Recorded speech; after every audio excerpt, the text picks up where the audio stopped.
welcome to my channel, The Love Tita Heart, the channel for the non-stop followers of Alden and Maine, who will serve as voice for those who cannot express their feelings for Aldab. Kamusta po kayo mga ka-non-stop? Good day po sa inyong lahat. Bago po tayo tumungo sa kaganapan kay Alden and Maine, please subscribe and hit the notification bell para ma-notify po kayo sa mga bagong video na i-upload ko. Salamat po! Happy at mga ka-Aldab, salute kay Pambansang Bay, Alden Richards, matapos niyang gampanan ang true to life story sa ika-4 na episodes na si Andrew sa puso at isipan sa magpakailanman. Nais ni Alden na makaharap at makilala si Andrew sa personal upang mabigyan niya ito ng tulong. At sabi pa ni Alden, gusto din niya na makagawa ng paraan para makatulong sa mga katulad ng pamilya ni Andrew na nagkaroon ng problema sa mental health or mental illness.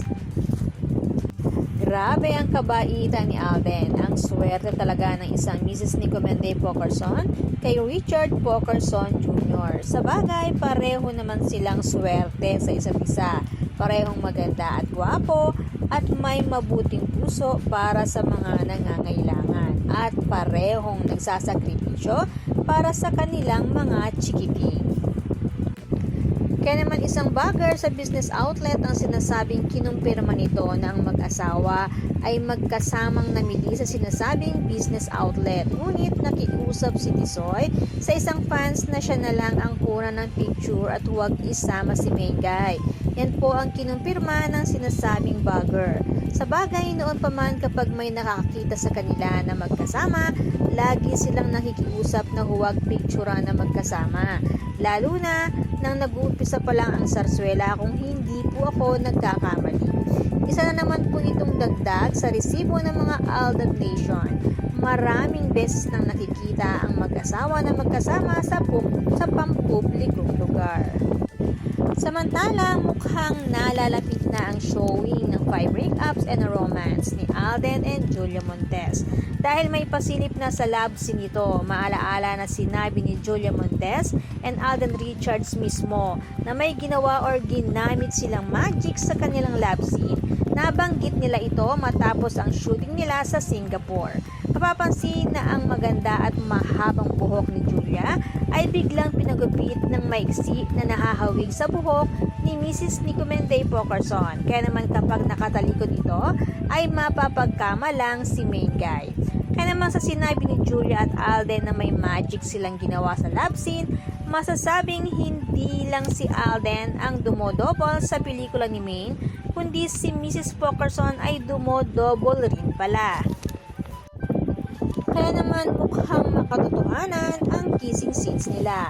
Kaya kung matatandaan, nag-uumpisa pa lang ang shoot ng movie Antimano, lumantad at umami na si Coco Martin at Julia Montes sa kanilang relasyon para hindi na makaladkad ang pangalan ni Julia sa kalakaran ng promotion ng movie sa Philippine showbiz industry.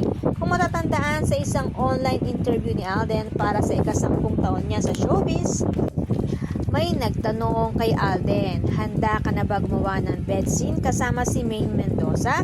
Ang sagot ni Alden ay oo. Yun pala, ready na ang mag-asawa na maging kadobol ang isa't isa sa mga sensitibong eksena. Si Alden na dumobol kay Carlo Aquino sa Isa Pa With Feelings at ngayon si Mengay naman para kay Julia. Kaya pala nagpahapyaw na kaagad sina Alden and Julia tungkol sa love scene na may magic silang ginawa. At take note, pinatunayan ito ng isa nating ka-admin na si Mrs. nga ang kadobol para sa kissing scene ni Alden and Julia. Kaya pala makatotohanan ang dating sa part ni Tisoy. Si Mrs. Nicomende Pokerson pala ang kanyang ka-eksena. Kaya pala bigay na bigay at kakaiba ang dating.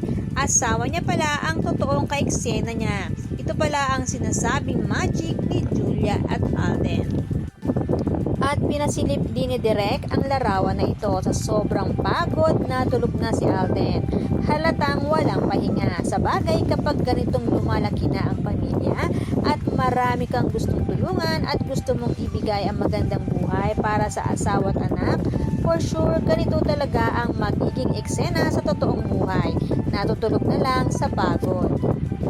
Kaya naman, good vibes lang po tayo magka non-stop. Salamat po sa lahat na nag-comments at sa lahat po ng buong pusong nagmamahal at sumusuporta kay Alden and me. Salamat po sa lahat ng subscribers. Shout out po sa inyong lahat. Thanks and God bless everyone!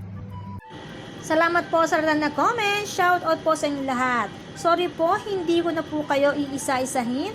Sobrang dami po ninyo. Patunay lamang po ito na talagang lumalakas lalo at sumisigla ang buong fandom sa ganitong pagkakataon. Salamat po sa inyong lahat. Aldab lang ang malakas. Hangad ko po ang magandang kalusugan para po sa inyong lahat. Salamat po Aldab Nation and true-blooded Aldab Nation. Thanks, stay safe, and God bless everyone!